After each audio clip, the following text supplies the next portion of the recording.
বহুত লৰা ছোৱালীয়ে মোক কৈ থাকে যে চতুৰ্থ শ্ৰেণীৰ পৰীক্ষাত বিএ পাছ কৰা লৰায়ো পৰীক্ষা দিছে এতিয়া কথাটো হল আমি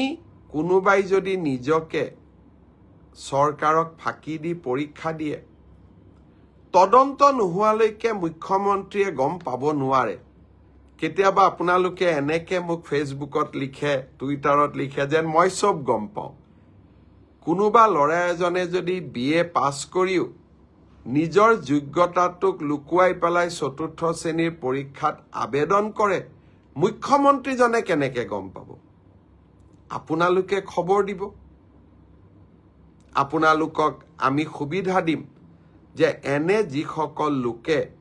আপোনালোকে দেখিব যে লিখিত পৰীক্ষাত পাছ কৰিছে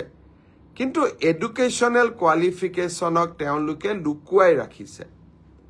আমি সুবিধা দিম আপোনালোকক অভিযোগ দিয়াৰ বাবে যাতে অৰেল পৰীক্ষা হোৱাৰ আগতে বা মৌখিক পৰীক্ষা হোৱাৰ আগতে আমি আপোনালোকৰ অভিযোগবোৰ নিৰ্দিষ্ট ইউনিভাৰ্চিটি লগত কথা পাতি